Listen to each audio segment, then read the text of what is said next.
Yeah, siente el groove en cada rincón. Píldoras de educación al micrófono. Innovar en el aula, romper la monotonía. David Santos trae inspiración y energía. Reflexiona, experimenta, rompe la vía, aprende activo, mente en revolución. Comparte experiencias en colaboración. Píldoras de educación en cada lección. Neurociencia y mucha inclusión, herramientas prácticas para la transformación, empoderando al maestro con pasión. Píldoras de educación. Píldoras de educación. Hola, ¿qué tal estás? Espero que te encuentres muy bien y que estés teniendo un curso estupendo, con sus cosillas, con su programita, sus vicisitudes, ¿verdad? Que siempre las hay, pero bueno, dándolo todo por los que realmente estamos en esto de la educación, ¿no? Por nuestros alumnos y nuestras alumnas. Hoy te traigo un episodio en el que vamos a ver las claves del ABP, pero le voy a dar un poco la vuelta. Te voy a contar lo que no es aprendizaje basado en proyectos. Hoy no tengo invitado, me tienes a mí aquí solito, así que nada, relájate y ponte cómodo, ponte cómoda, que vamos a ver este viaje del ABP. Hace ya muchos cursos que me formé durante años para aplicar este enfoque en mi aula y en mi colegio. Y bueno, además he investigado a grandes autores, expertos en el tema, y bueno, pues me he pasado por muchos centros también formando a distintos claustros sobre ABP. Y bueno, he visto muchas concepciones erróneas de algunos profes sobre esto, de lo que es y de lo que va el aprendizaje basado en proyectos. ¿Es una moda? ¿Supone más trabajo? ¿Se me va a alborotar la clase? ¿Voy a dejar contenidos importantes sin dar de mi materia? ¿Se va a bajar el nivel por aplicar el ABP en mi aula?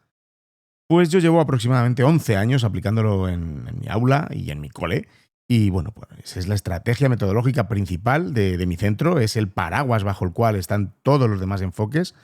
Y bueno, pues a lo largo de los años, pues yo he rebajado mucho mi discurso sobre lo que pienso de las metodologías tradicionales, ¿no? Entre comillas, o mi discurso más radical entonces sobre metodologías activas, enfoques activos de aprendizaje. En fin, bueno, la experiencia me ha llevado a concluir que no hay ni buenos ni malos, no hay negros o blancos. También hay una escala de grises, ¿no? Si nos ponemos a analizarlo y a investigarlo bien, y hay una escala de colores que bueno, pues podemos aplicar en nuestras aulas. Y eso solo lo sabes tú que estás con tus alumnos cada día. He rebajado, como digo, ese discurso, pero nadie me va a bajar de la burra de que el ABP, tras años de experiencia aplicándolo, me parece el mejor enfoque, la mejor mirada que le puedes dar a tu aula. Así que hoy voy a compartir contigo un decálogo de qué no es ABP basado en mi experiencia y, por supuesto, en autores referentes para mí en los proyectos, como lo es Juanjo Vergara, al que le debo mucho y a sus libros, y aquí hay mucho de él en este episodio. Así que, bueno, pues vamos a ello.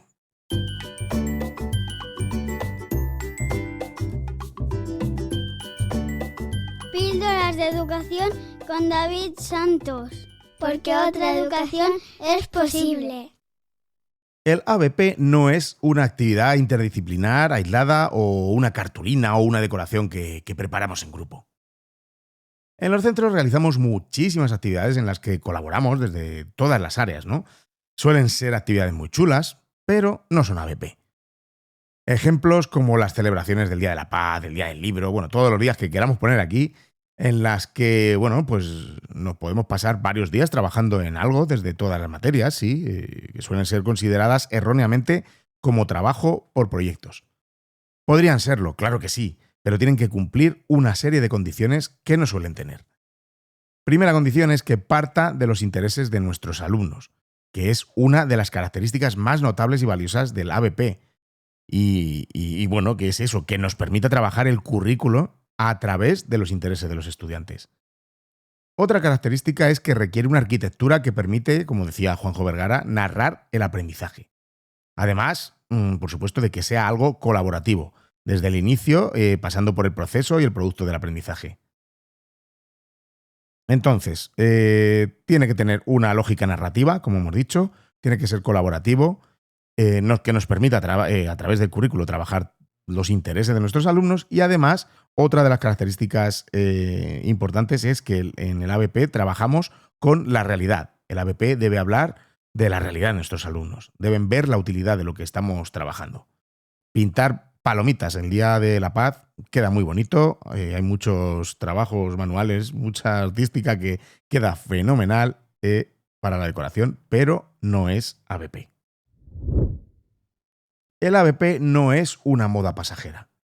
El ABP no está de moda, no es algo nuevo. Hace siglos que comenzaron a desarrollarse los primeros proyectos. El autor Kilpatrick ya lo documentó en su libro y le puso nombre allá por 1918. Por supuesto, el ABP ha evolucionado desde que lo describiera Kilpatrick, como es natural. No tenemos los mismos alumnos, no tenemos la misma sociedad, pero la idea de fondo sigue siendo la misma. Kilpatrick hablaba de empoderar al alumno, de hacerle protagonista de su aprendizaje y el cambio del rol del profesor. Fíjate de lo que hablaba ya en 1918. ¿Te suena este discurso al de las nuevas metodologías? El ABP lo que hace es redefinir el papel de los alumnos, de los docentes y de la comunidad educativa. También los espacios y tiempos de aprendizaje, claro. Esto no va de modas, no va de implantarlo en los centros porque queda guay, ¿no? Esto realmente va de transformar la educación. Si lo haces con otro objetivo, mal vamos. No es un enfoque exclusivo en nuestras aulas, no es un todo o nada, como te dije al principio, no excluye otros enfoques. El ABP en los centros debe convivir con otras formas de enseñar y de aprender. No puede ser un modelo único de enseñanza. Por ejemplo, pues no vamos a diseñar un proyecto para que nuestros alumnos aprendan a memorizar las tablas de multiplicar o aprendan las ecuaciones de segundo grado. Es absurdo. La memoria también es necesaria para el aprendizaje y también lo es el entrenamiento de determinados procesos mentales. El ABP en los proyectos educativos no es incompatible con otros enfoques. En mi cole, por ejemplo, hacemos 3 grandes proyectos, uno por trimestre, pero hay cosas que se dan en unidades didácticas sueltas o en asambleas o, con otro tipo de enfoques sin la necesidad de planificar un proyecto para ello. Pero el ABP es una estrategia especialmente útil para el desarrollo de procesos de pensamiento superior. Y bajo mi punto de vista, una de las mejores maneras de hacer proyectos es cuando el objetivo primordial de los mismos se convierte en brindar un servicio a la comunidad, partiendo de las necesidades de la misma, cuando lo hemos analizado, ¿no? Para el barrio, para nuestra familia, para nuestro cole, para nuestro entorno, que esa es exactamente la definición del aprendizaje-servicio, que, ya hablaremos por aquí en otro momento. El ABP no es una receta que se pueda aplicar paso por paso. El ABP, como dice Juanjo Vergara, no es una metodología, más bien se le podría llamar método, un enfoque. ¿Y cuál es la diferencia?, te preguntarás. Pues una metodología hace referencia a una serie de instrucciones, ¿no?, para llegar a un fin. Eso, es más como una receta, ¿no? Pero, sin embargo, un método es más una estrategia, una dirección, un camino a recorrer. También recuerdo como lo que decía Lourdes Bazarra y Olga Casanova en su libro Directivos de Escuelas Inteligentes, que no se trata de un mapa, que un mapa es algo fijo y, son referencias más estables, sino que se asemejaría más a una carta náutica, pues que debe estar actualizada según el estado de las aguas en un momento, la profundidad, los accidentes terrestres, las líneas de bajamar, etc. Además, tenemos que pensar que el ABP debe ser un enfoque abierto y flexible.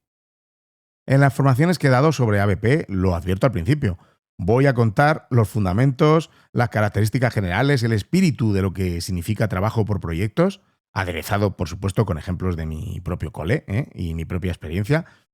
Pero si tú, por ejemplo, coges el caso de éxito de mi cole, de éxito, esto lo pongo yo, sí, de éxito, ¿no? Y te lo llevas al tuyo, lo mismo no funciona, porque una de las características fundamentales del ABP es que se adapte a tu contexto, a tus alumnos, a las familias, a la comunidad, al barrio. Es un marco de enseñanza y aprendizaje en el que se incorporan de forma natural el resto de recursos, como pueden ser el aprendizaje cooperativo, la tecnología, la gamificación, estaciones de aprendizaje y un largo etcétera. ABP no es sinónimo de tecnología y de las TIC o TAC o como las queramos llamar. He visto por redes sociales docentes que han compartido sus superproyectos ya montados con todo tipo de tecnología, escape rooms digitales, super presentaciones con la última herramienta de moda. Y bueno, pues todo eso está muy bien. A mí me gusta, ¿eh? Yo soy también muy digital, me gusta lo digital. Pero la ABP no es tecnología. No sé qué ha pasado en los últimos tiempos que se ha hecho una asociación irreal entre ABP y tecnología. He visto muchísimos artículos que se titulan Aprendizaje basado en proyectos y después sobre lo único que hablan son de aplicaciones, de recursos de la web, etc. Esto no es el ABP. El aprendizaje basado en proyectos no es el producto de recursos tecnológicos. El ABP requiere una planificación, una arquitectura que permita, como dice mi amigo Juanjo, narrar el aprendizaje. Es algo que se hace con otros colaborativamente. ¿Ves? Llevamos repitiendo esto varias veces, pero me parece un concepto que se nos tiene que quedar grabado. Por supuesto que habrá proyectos en los que esté más involucrada la tecnología y otros en los que menos. Si el producto final de nuestro proyecto va a ser elaborar un podcast para difundir lo que estamos aprendiendo, evidentemente vamos a necesitar más tecnología. Pero si, por ejemplo, se trata de ayudar a reconstruir un parque de nuestra localidad, se me ocurre, pues quizá no lo necesitamos tanto. Como siempre he dicho por aquí, primero pedagogía y después tecnología. Primero vamos a pensar los objetivos educativos de nuestro proyecto, dónde queremos llegar, qué queremos que alcancen nuestros alumnos y después, si la tecnología nos puede ayudar a conseguirlo de una manera más eficaz y eficiente, pues bienvenida sea. El ABP no es un producto final espectacular. Un poco relacionado con el punto anterior, en ocasiones los profes nos empeñamos en empezar a pensar los proyectos por el impresionante producto final que se nos ha ocurrido. Elaboramos el proyecto y lo planificamos en torno a ese producto final que hemos pensado. Ese no es el espíritu del ABP. El producto final debe nacer naturalmente de las acciones, de la arquitectura, de la narración del proyecto. Llega un momento en el proyecto en que nos tenemos que preguntar con qué acción podemos concluir ese proyecto. Necesitamos dar utilidad a todo lo aprendido, contextualizar lo que aprenden en el aquí y el ahora, conectar el contenido consigo mismo, ¿no? Y con el grupo y convertir lo que se aprende en un producto con valor y con valor social. Debe servir para algo. Por supuesto, no tiene por qué ser un artefacto tecnológico. Muchas veces cuando pensamos en un producto final en ABP, pensamos en un vídeo, un podcast, una web, cosas así, ¿no? Tecnológicas, como dijimos en el punto anterior. Pero hay muchas otras cosas que sirven para resolver el reto que se nos ha planteado con el proyecto en cuestión. Por ejemplo, si nuestros alumnos están elaborando un proyecto o investigando sobre una variedad cultural del colegio, del barrio, pues no me vale con que concluyamos con un vídeo, con gráficos o una página web demostrando con distintas estadísticas, etc. ¿Por qué no mejor organizamos un evento celebrando esta diversidad con distintas comidas de los diferentes países y montamos un debate con diferentes miembros de la comunidad analizando el impacto positivo que tiene esta diversidad de culturas en nuestro barrio y en el centro? Esto hace que tengamos en cuenta una de las características más potentes del ABP, que es, como dijimos, que se base en la realidad y no en un simulacro de la misma. Para concluir este punto, algunos docentes se obsesionan con resultados y productos finales llamativos y olvidan que el proceso es el corazón del ABP. No es algo que el docente diseña y el alumno ejecuta. El ABP, como dijimos, es colaborativo. No se trata de mandar a hacer, sino de acompañar a descubrir. El alumno investiga, propone, construye. Y el docente diseña, sí, pero desde la escucha. Los alumnos no se someten a lo que marca el docente, que lo sabe todo. Por supuesto, somos nosotros, con nuestra experiencia y sabiduría pedagógica, los que sabemos hacia dónde queremos que vayan los proyectos. Pero aún así, los mismos alumnos nos pueden llevar por caminos inesperados. El docente aprende mucho también en este proceso, te lo puedo asegurar. Se trata de cambiar la mentalidad y dejarnos llevar por el aprendizaje que se produce en comunidad. Y los contenidos son las importantes herramientas para conseguir esos aprendizajes. No nos olvidamos de los contenidos, porque hay algunos, los que denostan el aprendizaje basado en proyectos, que dicen que es que nos olvidamos de los contenidos, y no es así. Y estas herramientas, que son los contenidos, son las que usaremos los profes de forma inteligente para que los alumnos vayan adquiriéndolos, así como las competencias necesarias para su vida, su realidad. El ABP no pretende motivar. El ABP no pretende motivar con artificios, pretende implicar. Esa es la palabra. que el alumno conecte desde dentro con el aprendizaje, no desde el caramelito, sino desde el reto. Todos los proyectos los comenzamos con una actividad de motivación, entre comillas, pero a mí me gusta más la concepción de Juanjo Vergara, que es la de detonante. El detonante no pretende motivar a los alumnos con el proyecto que vamos a comenzar. La idea a la hora de diseñar este detonante es la de llevar a la primera persona del alumno lo que queremos tratar en el proyecto. Con la actividad de motivación conseguimos llamar la atención de nuestros alumnos, su interés, pero con esto no sería suficiente. Cambiando la concepción, con un detonante buscamos que ese interés sea sostenido en el tiempo. Para hacer esto y diseñar dicho detonante, nos debemos preguntar acerca del proyecto en el que nos vamos a embarcar, pues preguntas como ¿dónde está esto en la vida de mi alumno? ¿Dónde puedo verlo cada día? ¿Dónde puedo verlo y dónde puede verlo? ¿Qué hace con ello cotidianamente? El detonante debe provocar al alumno, cuestionarle, hacerle salir de su espacio de confort e invitarle a emprender ese viaje. No tenemos por qué diseñar actividades iniciales que impliquen que el docente baile, se disfrace o cosas así. O bueno, si se considera que eso cumple con los requisitos del detonante, perfecto, adelante, hazlo. Pero lo importante es que el detonante debe poder demostrar a un alumno que el proyecto está en su vida. Por lo tanto, un detonante no es una actividad de motivación. No es evaluar con exámenes al final del proyecto. De nada nos sirve implementar enfoques activos de aprendizaje para que los alumnos se sientan más empoderados y más dueños de su aprendizaje si al final del proceso lo evaluamos plantándoles un examen y con la nota del 1 al 10 o del 0 al 10. A los alumnos de cualquier edad les estamos transmitiendo de esta manera que da igual lo que hagan en el proceso, durante todo este proceso, que lo importante no es lo que aprenda, ni ese proceso, ni todo ese viaje, ¿no? Ni cómo lo aprenda, sino la nota que saque al final. Ya lo hemos dicho muchas veces por aquí, por el podcast, pero ya sabes que evaluar no es calificar. Calificar es etiquetar. Debemos tender a una evaluación formativa que le permita al alumno reorientar su aprendizaje. Un feedback constante que haga que pueda cambiar lo necesario para cumplir los objetivos de aprendizaje. La calificación es un acto unilateral, una herramienta de poder que se produce exclusivamente por parte del docente. El alumno ahí no tiene nada que ver. Sin embargo, la evaluación formativa nos permite tener momentos de reflexión, valorar qué hemos aprendido, cómo lo hacemos, cómo podemos mejorar y, por lo tanto, dirigir mejor nuestra acción hacia el objetivo marcado. Sobre el tema de la evaluación ya hemos hablado aquí bastante, ¿no? Por el podcast. En concreto te recomiendo el episodio número 90, en el que tengo una charla con Mariana Morales, una de las autoras del imprescindible libro La evaluación formativa, y el 89, uno antes, que se titula ¿Qué no es evaluar? Y en el que, bueno, pues como en este episodio hablo de evaluación, pero en clave de lo que no debe ser dicha evaluación.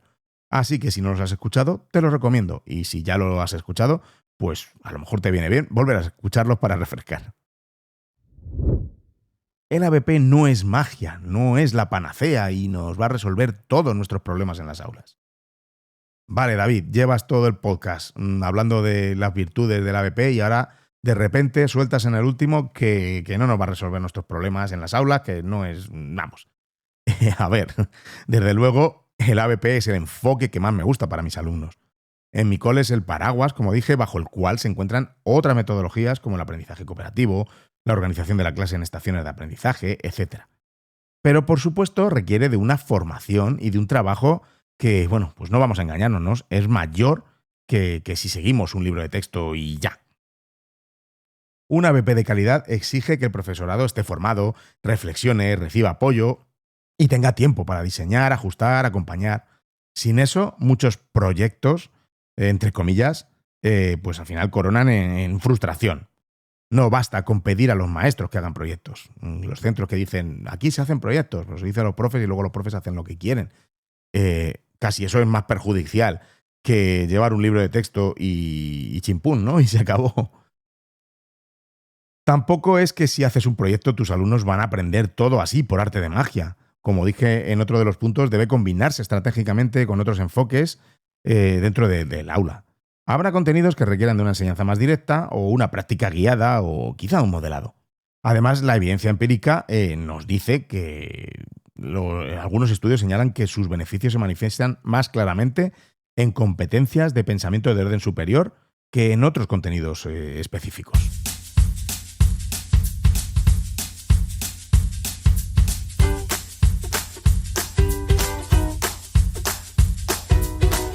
Bueno, pues hasta aquí el episodio de hoy, más cortito.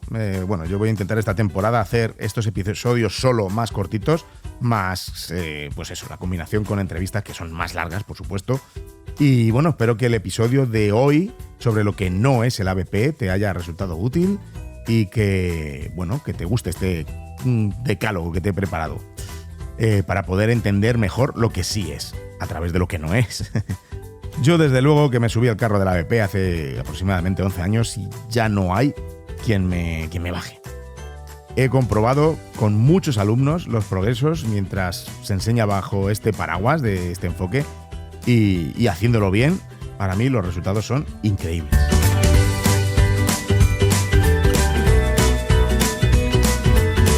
Y como te he mencionado al comienzo de la implantación del ABP en mi centro, estuvimos más de 3 años formándonos en ello. Además, bajo mi opinión, con los mejores, como Juanjo Vergara, que tuve el honor de que viniera a mi cole. Después, yo he seguido formándome, documentándome por mi cuenta, hasta incluso ahora ir a centros, ¿no? A formar a claustros o intentar formarles, ¿no? En ABP. Pero, como hemos dicho, teniendo en cuenta que el ABP no es una receta que se pueda aplicar punto por punto.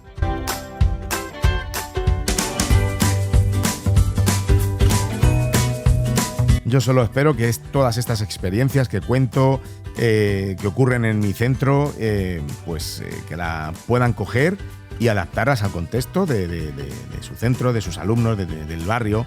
Y bueno, pues así es como debería ser, porque tú eres experto o la experta en tu aula. Un ABP bien construido, bien hecho, puede cambiar vidas, que son las de tus alumnos y las de los centros en los que están. Quizás si te interesa puedo dedicar un episodio a darte ejemplos de cómo lo hacemos en mi cole y con todos los pasos que seguimos. Puedes comentarme todo esto, cómo lo haces en tu centro, si haces proyectos, si te quieres iniciar y necesitas un empujón o si simplemente esto no es lo tuyo. Primero te animo a que te unas al nuevo grupo de Telegram de Píldoras de Educación, donde debatiremos este y otros temas educativos. Además, cuando lleguemos a un número suficiente de gente, haré cosas exclusivas. Me estoy cambiando de un grupo de 1.300 personas a otro que hay apenas ahora 30. Pero no hay ni publicidad ni spam, píldoras directas a tu organismo. Búscame también en Instagram como @davidsantos_a, TikTok, David Santos Alejo para vídeos más cortitos, reflexiones directas y al grano. Te dejo todas mis redes en la nota del episodio. Muchas gracias por estar ahí de nuevo y nos escuchamos muy pronto.